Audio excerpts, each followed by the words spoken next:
Buenas tardes, profe. ¿Qué tal? ¿Ya pueden por favor confirmar que ven el resumen de la clase en la pantalla? ¿En qué sí se ve? Ya. Les recuerdo que si hay algún estudiante que no haya dado la evaluación de la semana pasada, la prueba 1, por favor, si tal vez está presente, puede levantar la mano. ¿Algún estudiante que no haya dado? Ya. Sí. James Martínez. Debes llenar el formulario que compartí en el grupo de Teams y también en el aula. Debes llenarlo hoy mismo y la evaluación sería el día de mañana, ¿no? La justificación de por qué no diste para sancionar la nota o no, tienes tiempo 15 días más, pero la evaluación es mañana. Si es que presentas tu justificación, no tendrías castigo en la nota. Si no la presentas, se castigaría con el 30%. Entonces, por favor, hay que llenar el formulario. Buenas tardes, profe. Listo, gracias. Ya, está bien. ¿Alguien más, tal vez? ¿Solo James?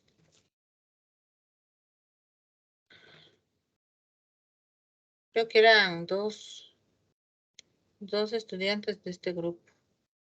Profe, disculpe, ¿en qué parte dijo que estaba el formulario? En el grupo de Teams y en el aula virtual. Ya, profe. Ya.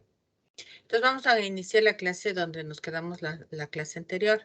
Estuvimos viendo el límite por trayectorias, entonces dijimos que el límite de un campo escalar lo podemos transformar en el límite de la composición del campo con la trayectoria, siempre y cuando esa trayectoria sea inyectiva y pase por el punto, ¿no? El punto al que nos estamos acercando. Si es que no pasa, pues obviamente no podemos usar esa trayectoria, tenemos que elegir otra.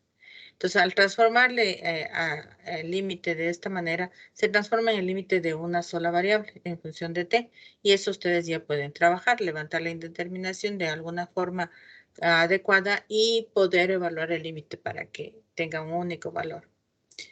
Si es que eso pasa, recuerden que nosotros con lo que podemos decir nada más es que los iterados son iguales y nada más, nada de respecto al límite global. Entonces no podemos afirmar que porque los límites iterados son iguales, no significa que el límite global también existe y es igual a tanto, ¿sí? En realidad, los límites iterados y los límites por trayectorias nos sirven para digamos, justificar que un límite no existe, sobre todo cuando nos sale valores distintos en cualquiera de ellos, ¿no? ¿Ya? Esa es la utilidad de este tipo de ejercicios. Estábamos viendo este ejemplo, lo hicimos ya por los límites iterados. Ahí nos quedamos, perdón.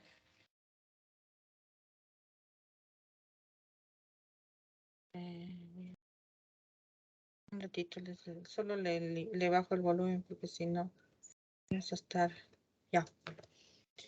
Entonces hicimos este ejercicio que decía, si tenemos el campo escalar F desde omega en R2, en R, donde los XY, puesto que estamos en R2, son pares ordenados, ¿no?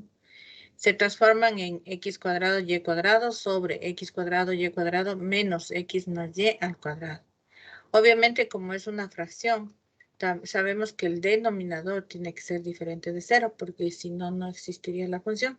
Entonces, el conjunto de salida omega, si bien es cierto, es un conjunto de R2, pero debe cumplir que X al cuadrado Y cuadrado tiene que ser distinto de X más Y al cuadrado.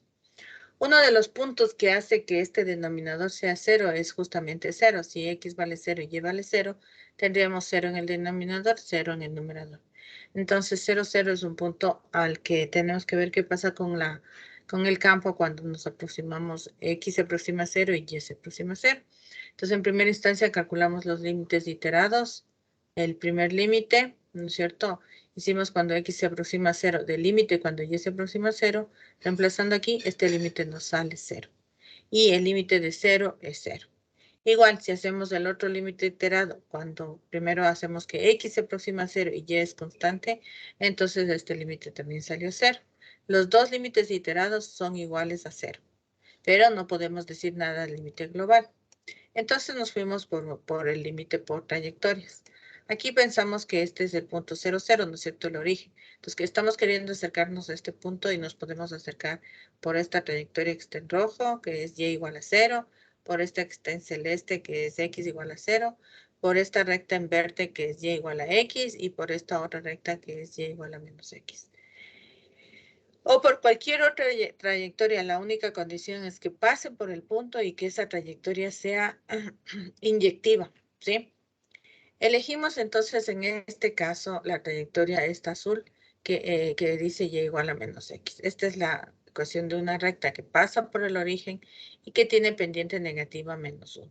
Entonces formamos las paramétricas. Si a x le doy el valor de t, y valdría menos t. Entonces tengo x igual a t y y igual a menos t, ecuaciones paramétricas de la trayectoria. Entonces definimos la trayectoria de los reales en R2, donde los t se transforman en alfa de t igual a componente en x y componente en y. Ya tenemos la trayectoria. Ya, entonces procedemos a evaluar los límites. Cuando decimos que x, y se aproxima a 0, 0, estamos diciendo que x tiende a 0 y y tiende a 0. Entonces, si x tiende a 0, t tiende a 0, no porque x es igual a t. Entonces, si x tiende a 0, t tiende a 0. Igual, si y es igual, tiende a 0, t tiende a 0 para este caso también. Entonces, ya tenemos la tendencia. Este era el campo escalar. Hacemos la composición F compuesta con la trayectoria alfa de t. Entonces, donde está x, colocamos t al cuadrado y menos t al cuadrado. Esto nos queda t a la cuarta. Y abajo t a la cuarta menos t. Esto se anula, sería 0. Y nos queda t cuarta sobre t cuarta. Entonces, este límite es igual a 1. Esta composición es igual a 1, un valor constante. Por lo tanto, el límite del campo escalar f de xy cuando xy se aproxima a 0, 0 se transforma en el límite cuando t se aproxima a 0 de f compuesto con alfa de t. Pero f compuesto con alfa de t es 1. Y el límite cuando t tiende a 0 de 1, función constante, es igual a 1. Entonces, tenemos el límite por esta trayectoria. Y si nos fijamos en este valor, con el valor que sacamos en los iterados, en los límites iterados, salieron 0. Por lo tanto, podemos decir que este campo no tiene límite o que no existe límite de este campo escalar alfa cuando x, y se aproxima a 0, 0. Y eso significa que el campo escalar es discontinuo e inevitable en ese punto 0, 0. Eso significa que no podemos hacer nada por transformarlo en un campo continuo, ¿no? No podemos redefinirlo. ¿Alguna pregunta aquí en esta parte, por favor?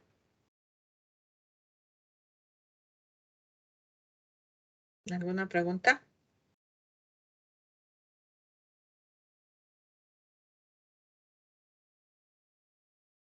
¿Ninguna? Veamos otro ejemplo, entonces. Aquí tenemos este otro. ¿Alguien? Profe, disculpe, Dime. para hacerlo inevitable dijo que tenemos que cambiar el dominio, ¿verdad? ¿Qué ¿Para impacta? hacerle qué? O sea, cuando es evitable, podemos hacerle cambiando el dominio. Cambiando el dominio, no necesariamente, o sea, si es que existiera el límite, lo que tendremos que hacer es definir el valor de la función cuando x se aproxima a 0, 0, si es que el límite existiera, ¿no? Si no, porque recuerda que para que sea continuo es necesario que el límite del campo cuando x se aproxima a ese punto tiene que ser igual a la función evaluada en ese punto, ¿no? Entonces, eso todavía no estamos viendo, solo estamos viendo el límite como tal. Y enseguida vamos a pasar a ver la continuidad. Ya, ¿Sí? profe. Siguiente ejemplo nos dice, nos dan este campo. F va desde omega en R, donde los XY se transforman en X por Y más 1 sobre X cuadrado menos Y cuadrado. Donde el conjunto de salida omega, dice, es el conjunto de los pares ordenados de X y elementos de R2, tales que X al cuadrado sea distinto de Y cuadrado, ¿sí? Para que el denominador sea distinto de 0. Determina el límite de este campo cuando XY se aproxima a 1 menos 1. Si reemplazamos aquí 1 por menos 1, me queda menos 1 más 1, 0. Y abajo 0, 0 sobre 0. Entonces tendríamos este punto es uno de los que están restringidos del dominio del campo F, ¿no? Entonces, lo que queremos ver es qué pasa con el límite cuando nos aproximamos a este punto. Fíjese que ahora no es 0 en X, 0 en Y, sino X se aproxima, aquí significa que X se aproxima a 1 y Y se aproxima a menos 1, ¿no? X se aproxima a 1 y Y se aproxima a menos 1. Y quiere que hagamos este límite a través de las trayectorias. Alfa, que va de R en R2, donde los t se transforman en t, menos 1.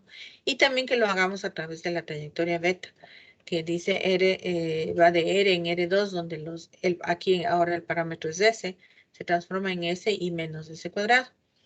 Y que nos pide que contestemos a esta pregunta. ¿Qué se puede concluir cuando hacemos estos límites a través de estas trayectorias? ¿Sí? Si nos salen iguales los dos límites, no podemos concluir nada. Pero si nos saliera diferentes, entonces ahí podemos concluir que el límite global del campo no existe. ¿Sí? Entonces vamos a hacer eso. Entonces vamos a hacer el primer caso por la trayectoria alfa, ¿no? Vamos a hacer primera parte. Vamos a hacer a través de alfa. Alfa de t, que dice que es igual a t, menos 1. ¿Qué representa la trayectoria alfa de t igual a t, menos 1? Random path. ¿Qué representa esta trayectoria?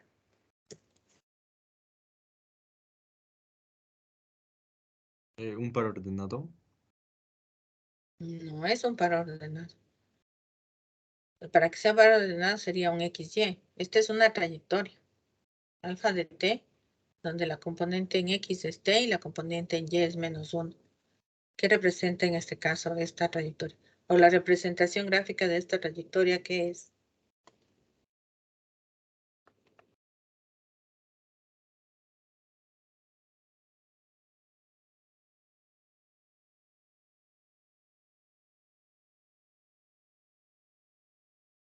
¿Random? Una línea recta que corta en el eje y en menos 1. A ver, una línea recta. Que va a tener siempre su y igual a menos 1. Una línea recta que Y sea menos. O sea, que pasa por Y igual a menos 1, ¿me dices? Ajá. O sea, sí. Y que aquí sea menos 1. No. Recta, la línea recta horizontal. Esta es una línea recta, ¿no? La que está aquí es una recta, ¿o no?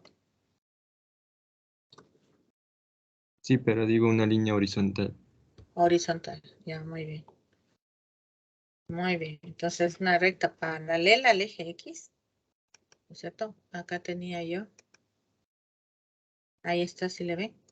En el GeoGebra le representé la trayectoria T y T y menos 1. Esta es la recta. Esta de aquí. ¿Ya? Entonces, por esa trayectoria nos vamos a acercar. Esa es la trayectoria o camino por la que nos vamos a acercar para evaluar el límite.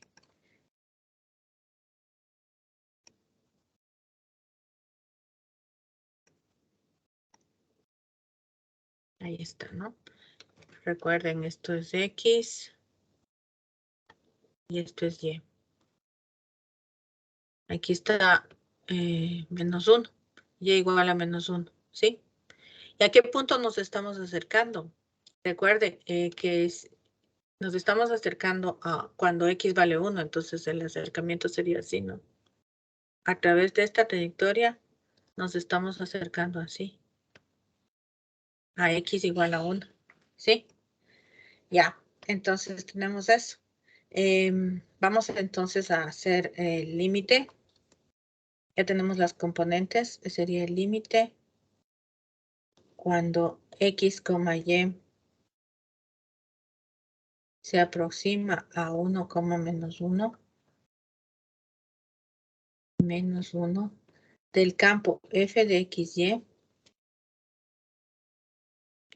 se va a transformar a, si X, aquí pongamos, si X tiende a 1, ¿sí? Si X tiende a 1, entonces T tiende a 1, ¿no? Porque X es igual a T. Entonces, T tiende a 1.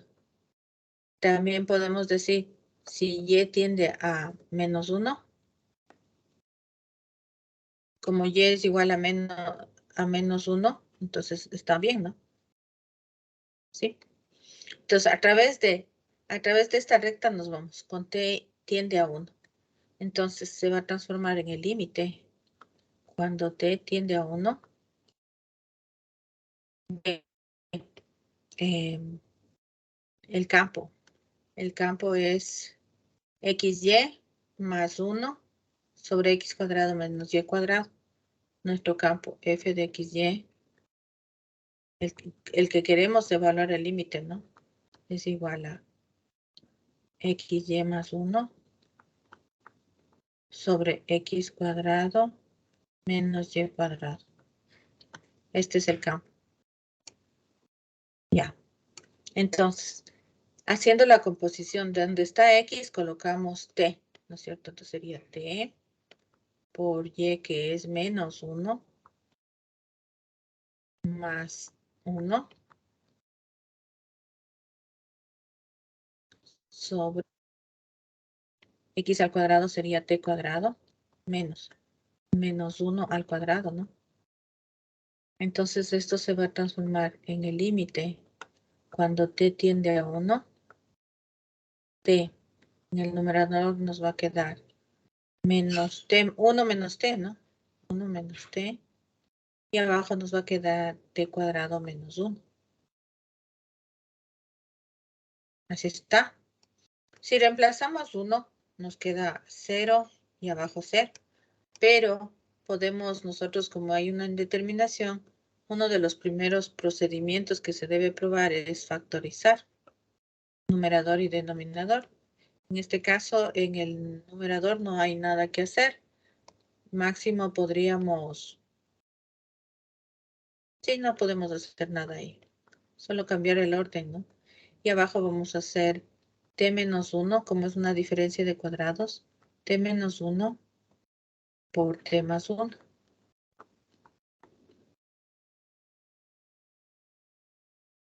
¿Sí?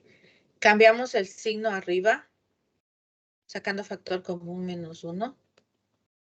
Aquí este tiende a 1, ¿no? Entonces nos quedaría menos t menos 1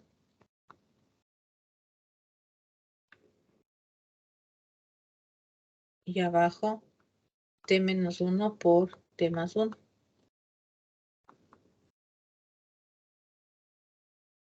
Con eso logramos que este factor de arriba se anule con este de acá abajo y se elimine la indeterminación, ¿no? Se va a eliminar justamente el que se hace 0 en el numerador y 0 en el denominador. Entonces nos va a quedar el límite cuando t tiende a 1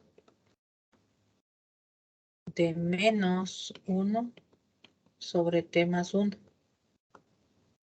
Como ven ahí, si reemplazamos t igual a 1, nos quedaría menos 1/2, ¿no? ¿Está bien?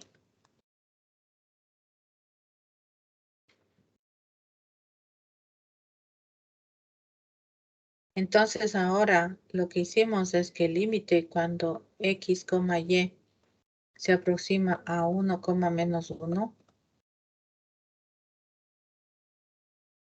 de nuestro campo escalar f de xy es igual a menos 1/2.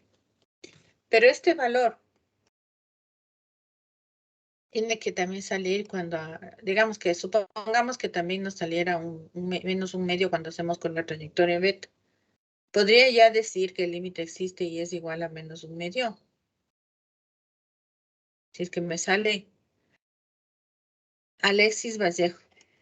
Si me sale el límite por la trayectoria beta también menos 1/2, ¿puedo concluir que el límite existe y es igual a menos 1/2? Sí, si ambos límites son iguales, por ende el límite sí existe. No, no existe. Mira, el Son resumen dice... diferentes. Yo pensé que eran los mismos, perdón. Entonces no se puede concluir nada. Pero aunque nos salieran iguales, no se puede concluir nada, porque el límite por trayectorias no sirve para demostrar que el límite existe, sirve para demostrar que no existe. ¿Ya? Nos vamos con la trayectoria beta. Beta dice que es S y menos S cuadrado. Entonces nos vamos con la trayectoria beta. Tenemos ya un primer límite. Ahora beta. El parámetro en este caso es S. Y dicen que es igual a S y menos S cuadrado. ¿Ya? ¿Qué tipo de representación gráfica va a tener esta? Va a tener esta trayectoria. S y menos S cuadrado. Sí, está bien. Si ponemos las paramétricas, sería X igual a S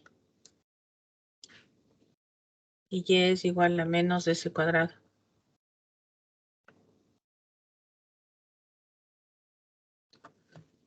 ¿Qué representa esta trayectoria? Karen Kiyupanqui.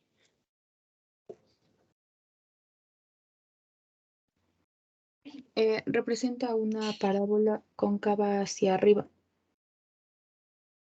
Hacia arriba. Hacia abajo. Sí, me equivoqué.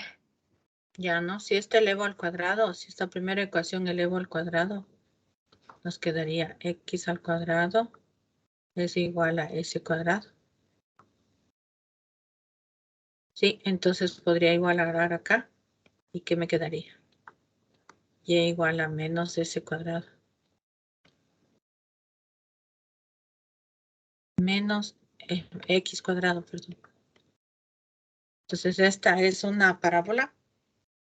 Es la ecuación de una parábola con vértice el 0, 0 y cóncavo hacia abajo, ¿no? A lo largo del eje Y. Yo ya me adelanté, igual acá. Le voy a quitar esta y le voy a poner, ahí está, mire. Pasa por el origen, 0, 0, el vértice, y es cóncavo hacia abajo. ¿Ya? Entonces esta es la representación gráfica de la trayectoria beta.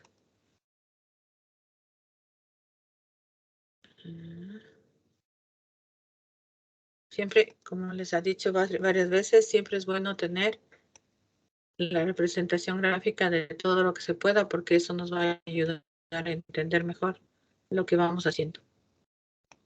Entonces, esta es la representación de la trayectoria beta, ¿no?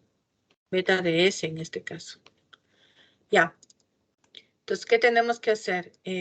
Como al punto al que nos estamos acercando, o sea, XY se aproxima al punto 1, 1 menos 1, ¿no? 1 menos 1. Entonces dice, si X se aproxima a 1, o sea, aquí esto sabemos que es X se aproxima a 1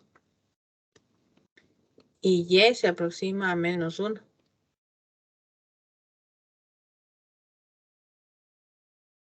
Ya, entonces en este caso estaríamos así, ¿no? Aproximándonos a 1 menos 1. Aquí está el punto. Este es el punto de acercamiento. Al punto 1 en X menos 1 en Y. Nos estamos acercando a través de esta trayectoria. ¿Sí? Así. O por acá abajo. Al punto de interés. ¿Sí? Entonces, si X tiende a 1, S tiende a 1, ¿le ven? Como X tiende a 1 y X es igual a S, entonces yo sé que S se va a aproximar a 1. Igual acá, como Y dice que es igual a menos de S cuadrado, ¿no es cierto? Entonces, si Y tiende a menos 1, S tiende a 1. Es la misma aproximación. Entonces, vamos a poner el límite. Cuando XY se aproxima a 1 menos 1, 1 en X menos 1 en Y, del campo f de XY se transforma en el límite cuando S se aproxima a 1. Le voy a poner aquí, ¿no? De F compuesto con beta de S. Y eso sería igual al límite. Cuando S se aproxima a 1 de. Entonces el campo escalar era XY. Acá estaba XY más 1. Le voy a capturar de acá para no. Es el campo escalar con al que queremos evaluar el límite, ¿no? Para no estar retrocediendo.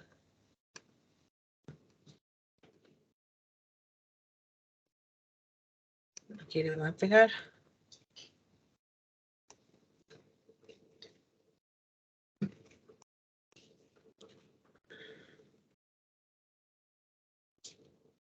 Voy a pegar aquí.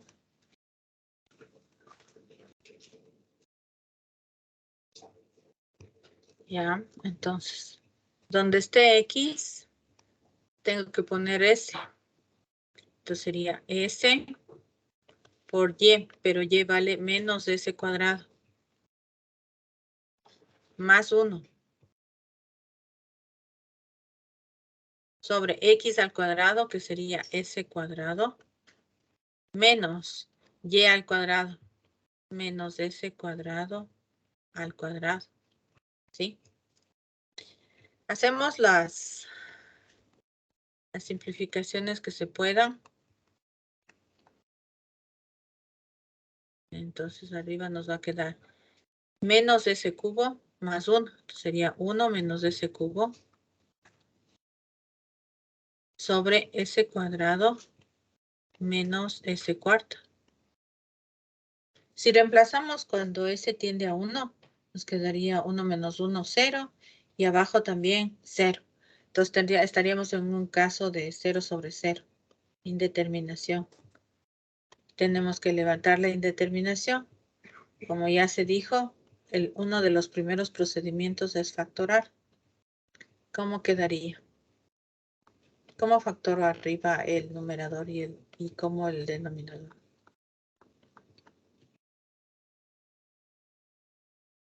Le voy a pedir ayuda a Stalin Laguate. ¿Cómo factoro el numerador? Stalin.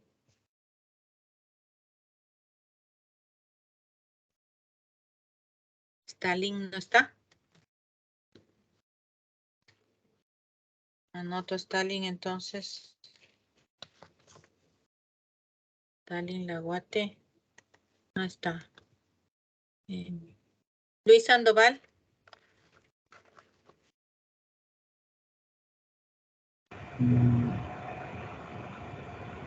Tal vez multiplico S por 1 sobre S menos S cuadrado.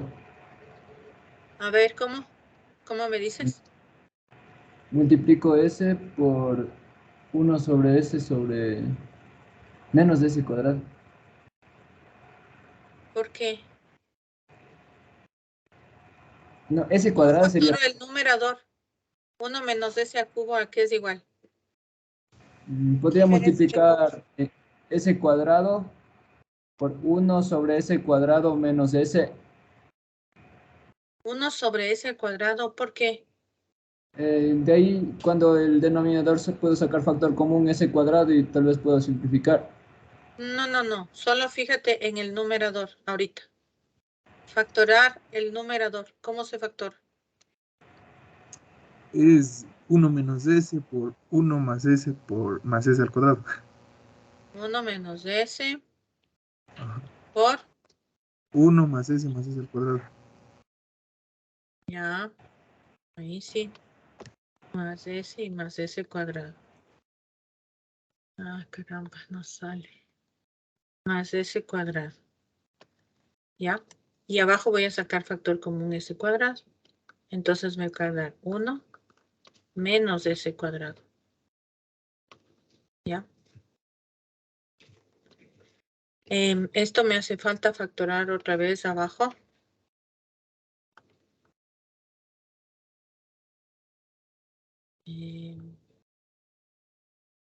Quedaría 1 menos S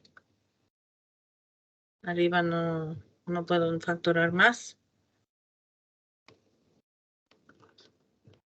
No puedo hacer nada arriba, pero abajo sí.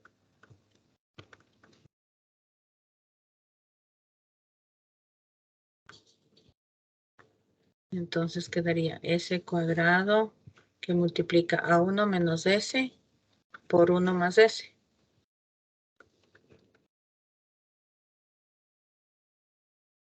Ahí sí puedo entonces eliminar el factor que me provoca la indeterminación. 1 menos S y 1 menos S. Entonces el límite que ahora me queda, cuando S tiende a 1, ya no hay indeterminación. Si le ven, 1 más 1 más 1, 3. Y abajo quedaría 1 por 2, 3 medios. ¿Sí? ¿Está bien? Entonces esto sería el límite cuando S se aproxima a 1 de 1 más S más S cuadrado todo sobre S cuadrado que multiplica a 1 más S. Si es que S tiende a 1, entonces me va a quedar 3 medios. El límite entonces, cuando X y se aproxima a 1 menos 1, del campo escalar ahora me salió 3 medios. Y por la trayectoria alfa nos salió menos 1 medio. ¿Qué puedo concluir? El límite no existe. Ajá. En ese punto. Son dos valores distintos, ¿no? Y la proposición decía que si un límite, ese límite era único, lo que decía. Entonces ahorita ya estamos contradiciendo esa condición. Estamos encontrando dos valores distintos, ¿no? Por la trayectoria alfa, este valor menos 1 medio, y por la trayectoria beta, 3 medios. Entonces está contradiciendo la proposición de unicidad de un límite. Entonces nos toca escribir la conclusión. Por tanto, el límite del campo no existe. Y eso indica que también este campo escalar sería, ¿cómo se llama? Discontinuo de carácter inevitable. No se puede hacer nada por transformarle en continuo. No se puede. ¿Ya? Entonces, nos corresponde escribir eso. La conclusión. Por tanto, como los límites por las dos trayectorias, ya digamos, ¿no? Diferentes. El campo escalar tiene límite. No tiene límite cuando X, Y se aproxima a 1, menos 1. Así sería. Veamos si está bien redactado.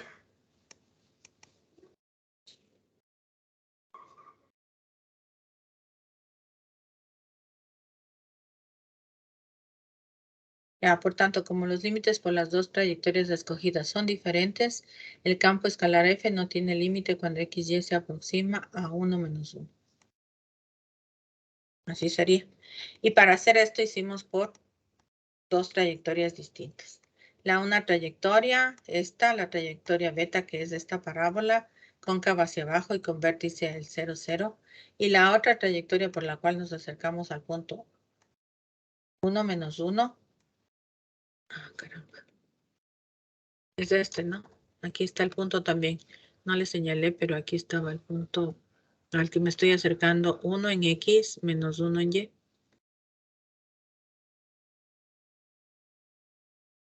¿Ya? Ahí está. Preguntas, por favor, en este ejemplo.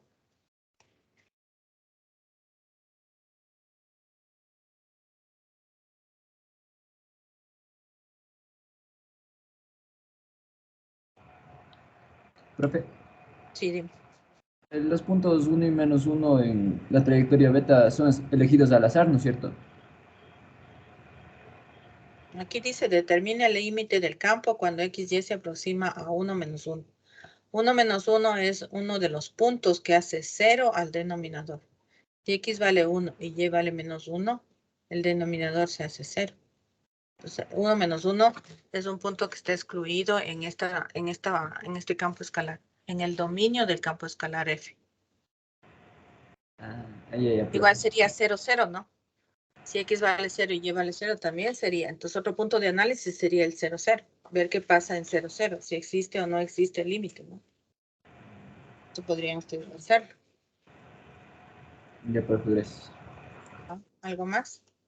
O sea, si no nos dice cuál punto deberíamos analizar, nosotros deberíamos analizar justamente aquellos puntos que son problemas, ¿no? Donde pues, seguramente la función no se define o que están excluidos del dominio. ¿Ya? ¿Alguna otra pregunta?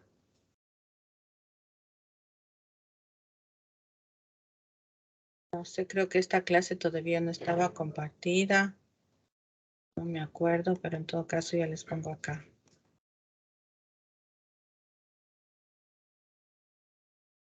Esa era de la clase anterior. ¿Ya? Ahora vamos al resumen. Ya, ahí está. Aquí está por la trayectoria. Ya eso es lo que ya hicimos. Ahora nos toca este. Entonces nos toca la otra pizarra. La pizarra del día de hoy.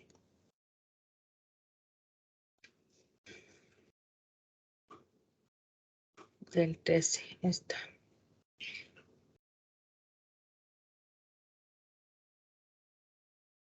Entonces, este ejercicio dice esto, mire. Muestre que el límite cuando x, y se aproxima a 0, 0 de la función x, y sobre la raíz de x al cuadrado más y cuadrado es igual a 0. Muestre que este límite es igual a 0. O sea, este es el límite global. Nos está diciendo, demuestre de alguna manera que esto se cumple. Entonces, nosotros tenemos dos formas de hacer esto. Voy a poner aquí. Existen dos formas para demostrar que este límite existe. Es igual a 2. Es igual a 0, perdón. Y es igual a 0. Dos formas. ¿Cuáles son? Primera forma, por la definición del límite.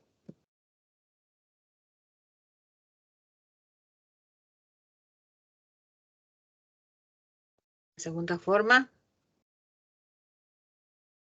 por cambio a coordenadas polares.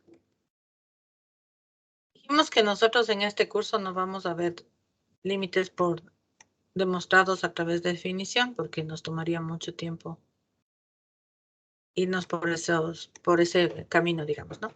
Entonces lo que nos queda es el cambio a coordenadas polares. Como aquí está, ¿no? Para el cambio a coordenadas polares, lo que vamos a hacer es los pares ordenados x, y, o sea que están en coordenadas cartesianas, digamos, ¿no? O rectangulares, les vamos a transformar a coordenadas polares. Entonces, los pares ordenados x, y se tienen que transformar a coordenadas r, θ. Rectangulares, coordenadas rectangulares, se tienen que cambiar a coordenadas polares. Entonces, en coordenadas polares, digamos, las variables son r y θ. ¿Qué es r? Este es el radiovector de este punto. Este punto tiene componente x, y. ¿Sí? Entonces, trazo un radiovector que va desde el origen 0, 0 hasta el punto x, y. Y ese les llamo r. Este r siempre es positivo, además. ¿Sí? R siempre es mayor o igual que 0. Nunca puede ser negativo. De aquí Descompongo este radio vector R en componente en X y componente en Y y se forma este ángulo teta. El ángulo teta es el ángulo positivo que va desde el eje X positivo hasta el radio vector. Siempre en sentido antihorario, ¿no? En sentido antihorario los ángulos son positivos. Si me voy en sentido horario, los ángulos son negativos, ¿ya? Entonces, teniendo este triángulo que está aquí dibujado, formado por el radio vector R, la componente en X, la componente en Y, y este ángulo teta, yo puedo obtener, como es un triángulo rectángulo, puedo obtener el coseno de teta, que es cateto adyacente sobre hipotenusa. Entonces sería X sobre R. El seno del ángulo teta, cateto opuesto sobre hipotenusa. Y de estas dos ecuaciones despejo la componente en X es igual a R por el coseno de teta. Y la componente en Y sería R por el seno de teta. Entonces, la transformación que yo quería de X, Y rectangulares a polares, ¿no es cierto? Nos quedaría así. X es igual a R coseno de teta, Y es igual a R seno de teta. Ahora, cuando X se aproxima a 0, pensemos que en este caso nos estamos queriendo aproximar a 0, 0, ¿no? X se aproxima a 0, Y se aproxima a 0. ¿Qué es lo que cambia? ¿Cuál variable es la que se aproxima a 0? ¿R o teta? Kevin Palacios. Si X tiende a 0 y Y tiende a 0, R tiende a 0 o teta tiende a 0. O los dos. Kevin Palacios. Sí, deme un momento, por favor. Teta. Si X tiende a 0 y Y tiende a 0, R tiende a 0 o teta tiende a 0. O los dos tienden a 0.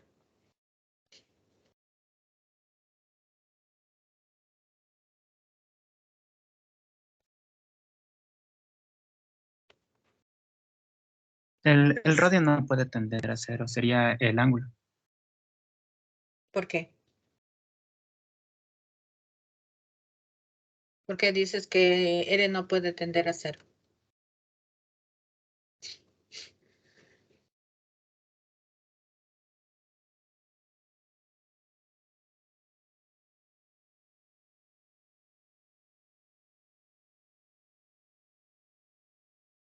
Julián Toscano.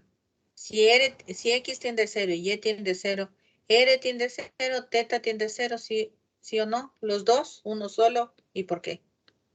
Serían los dos, porque las componentes estarían cerca del origen y entonces el radio no crecería y el ángulo pues, no se levantaría, como decir. ¿Qué tal esto? X tiende a 0. Y tiende a 0. ¿Y qué pasó con teta? Ah, no, es igual. Teta sigue siendo el mismo ángulo. Si X tiende a 0 y Y tiende a 0, quiere decir que son muy pequeñitos. Y puedo hacerles más pequeñitos. Y a pesar de hacerles más pequeñitos, teta sigue teniendo el mismo valor. Entonces, ¿cuál es el que disminuye? ¿O cuál es el que tiende a 0? Solo R. Solo R, ¿no? Y eso es lo que dice aquí. Si X tiende a 0 y Y tiende a 0, entonces R tiende a 0. Teta sigue siendo el mismo ángulo, mire. El que era. ¿Sí? Mientras más pequeño es X y más pequeño es Y, R es más pequeño. Teta sigue siendo el mismo. Entonces, ¿qué logramos nosotros con eso? Logramos transformar nuestro límite que estaba en coordenadas rectangulares a coordenadas polares de la siguiente manera. Entonces, ya sabemos que en este caso, esto es lo importante, ¿no? La relación de la tendencia que tiene las nuevas variables. Esto es lo que tenemos que resaltar aquí. Las nuevas variables, en realidad la única variable, la que cambia cuando X tiende a 0 y Y tiende a 0 es R. Teta no. Teta sigue siendo lo que haya sido. Un ángulo muy pequeño, un ángulo muy grande, sigue siendo lo mismo. Entonces el límite de nuestro campo, que es este, escribamos aquí, el límite cuando X, Y se aproxima a 0,0 de esta expresión XY sobre, este es el campo, ¿no? La raíz de X al cuadrado más Y cuadrado se transforma En el límite, cuando R tiende a 0. En el límite, cuando R tiende a 0, D. Entonces reemplazo. ¿Qué vale X? X es R coseno de teta. Y Y es R seno de teta. Entonces es lo que voy a hacer. Reemplazar, ¿no? Las equivalencias. Entonces aquí puedo hacer bonito una raya. Ya, entonces sería X. R coseno de teta. X por R seno de teta. Y. Sobre la raíz cuadrada de R cuadrado coseno cuadrado de teta más R cuadrado seno cuadrado de teta. Así estaría. Nos quedaría arriba el límite cuando R tiende a 0 de R cuadrado que multiplica al seno, ordenando nada más, ¿no? Seno de teta por el coseno de teta. Y abajo saco raíz cuadrada, como saco factor común R cuadrado. Entonces nos quedaría R cuadrado por el coseno cuadrado más seno cuadrado es 1. Y la raíz de R cuadrado nos daría R, ¿no?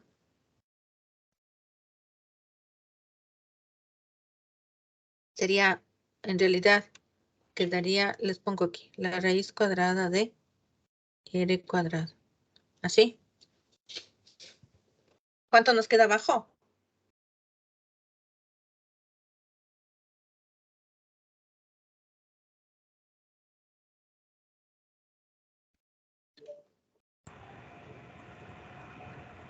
La R era un cuarto. ¿No? No. Ya.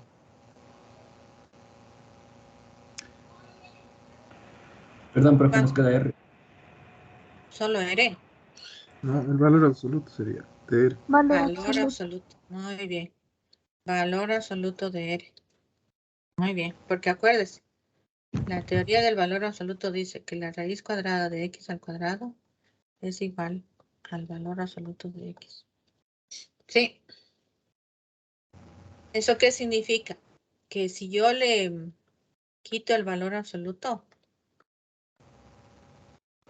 sería R cuadrado seno de teta coseno de teta sobre más menos R, ¿no? Se simplificaría el 1R con el 1R cuadrado. Sería este con esto.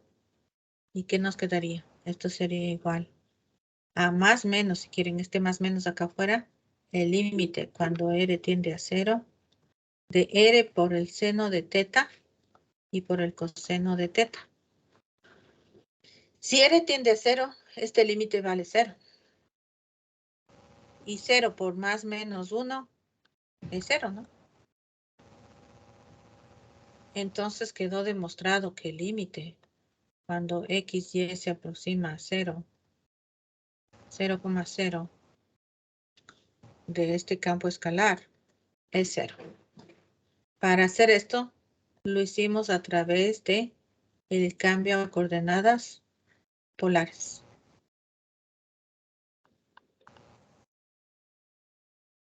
Pues está demostrado lo que nos pedía. ¿Ya?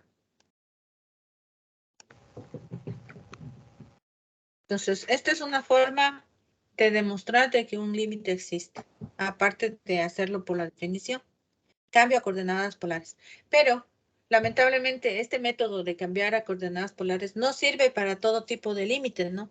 Sirve especialmente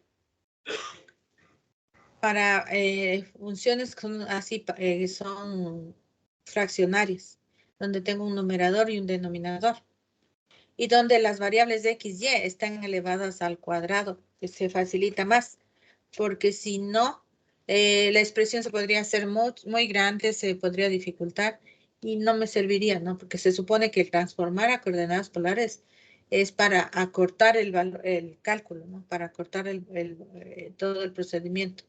Entonces, si no se acorta es porque ese no es el método adecuado para que se debe utilizar. Seguramente será la definición. Por definición. Ah, y hay uno tercero, ¿cierto? Ya me olvidé. Aquí eran 3. Existen. Serían 3. Ya me acordé que hay una más. Existen 3 formas. Bueno, pongamos aquí varias formas, porque pueden haber otras también, pero 3 formas que son más conocidas, pongámosle. Para no poner 2 o 3, voy a poner, existen varias formas para demostrar que, que un límite existe. La una, la otra, y la otra sería tercera.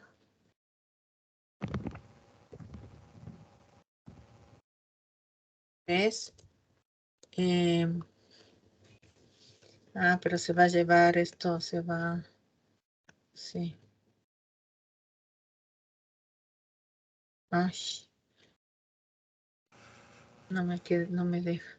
La tercera sería por, ¿qué decía el teorema del sándwich en cálculo de una variable? ¿Quién me puede decir? ¿Qué decía el teorema del sándwich en cálculo de una variable?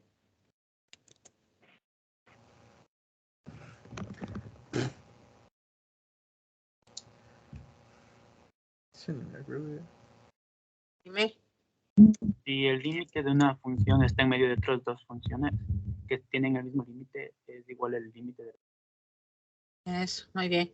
Ese es el teorema del sándwich que se utilizaba para demostrar que un campo escalar de una sola variable tenía límite, ¿no es cierto? Decía, tengo una función f, g y h.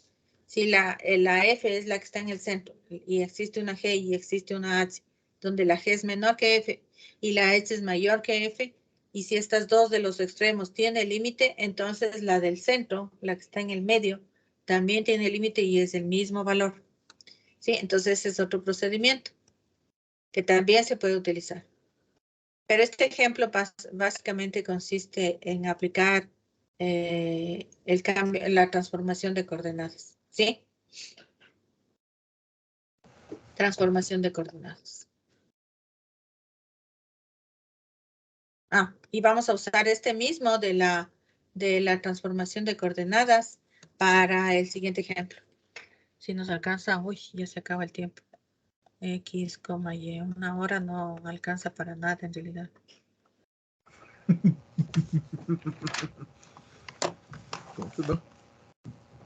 Entonces, vamos a decir, igualito, ¿no? Fíjense que X, Y también se aproxima a 0, 0, ¿no? Entonces, el límite de este campo, cuando X, Y se aproxima a 0,0, pero ahora este campo tiene esta forma, fíjese. XY sobre X cuadrado más Y cuadrado. Si es que X se aproxima a 0 y Y se aproxima a 0, estaríamos en el caso de 0 sobre 0. Entonces, es una fracción, ¿sí? Es una fracción con X, con exponentes cuadrados, ¿no? O pares, digamos. Entonces, esto va a ser igual al límite cuando R se aproxima a 0. Cambio a coordenadas polares, ¿no? D. Entonces, arriba ya sabemos, nos va a quedar R cuadrado seno de teta por el coseno de teta. Y abajo nos va a quedar R cuadrado coseno cuadrado de teta más R cuadrado seno cuadrado de teta. Saco factor común R cuadrado abajo.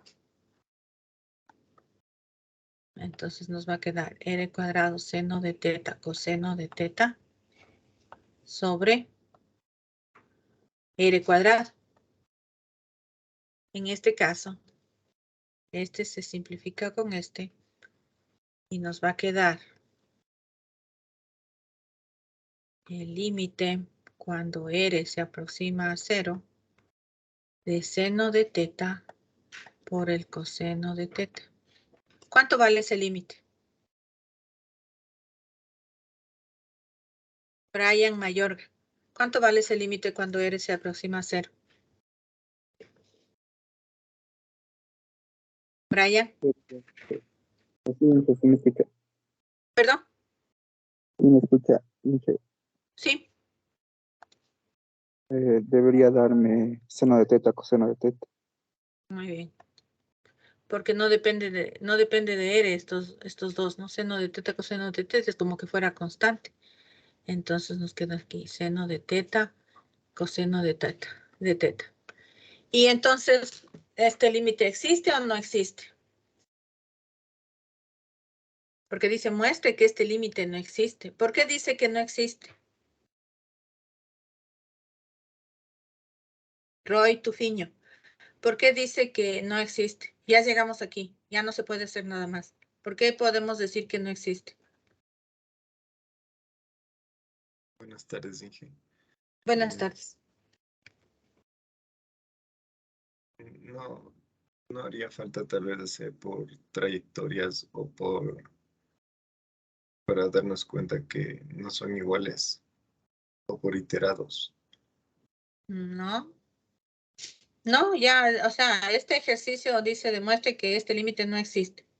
Y le hicimos por transformación de coordenadas y llegamos a esa respuesta.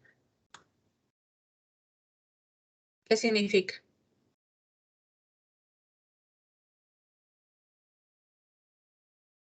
¿Es este un único valor? Seno de teta, coseno de teta, ¿es un único valor? No. ¿No? No, porque recuerden, X puede tender a 0 y Y también tiende a 0 si es que estoy así, miren. Digamos, este es X, este es Y, este es R, ¿no? Pero también podría pasar que sea este, miren. Así. ¿Sí? Podría pasar que tenga esto. Esto es X, esto es Y. Esto es X, esto es Y. Esto es un teta 1. Le voy a poner así. Este es un ángulo teta sub 1. Este es un ángulo teta sub 2. Y este es un ángulo teta sub 3. Entonces, ¿qué puedo decir? En todos estos casos y otros más infinitos, X y Y tienden a 0. Sin embargo, en los valores de teta son distintos. Entonces, esto va a tener infinitos valores. ¿Sí? Seno de teta, coseno de teta van a ser infinitos valores distintos. Y como dice que el límite para que exista debe tener un único valor, está contradiciendo esa proposición. Entonces, el límite no existe. ¿Está claro eso? Luis Sandoval, pregunta ahí. ¿Está claro por qué seno de teta, coseno de teta significan infinitos valores distintos?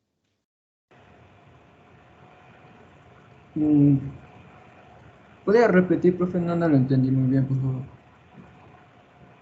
Porque teta puede tomar distintos valores. Mire, aquí X tiende a 0, Y tiende a 0. Y R tiende a 0. Y este va a ser un ángulo teta. Aquí X y Y también tienden a 0, pero esto es un teta 2.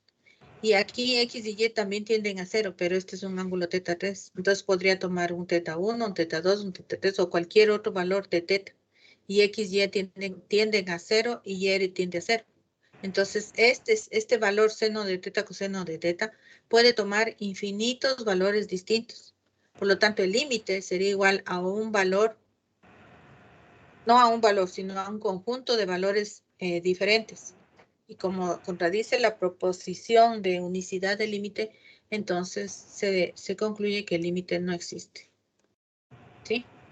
Ya, profe. Ya lo entendí, gracias. Pregunta. Dime. Si es que nos dan esos casos, se puede decir que en 0, 0 la función es continua. Esta función. Sí, en 0, 0. No, pues si no existe límite. Para que la función sea continua en 0, 0, tiene que existir el límite cuando x y se aproxima a 0.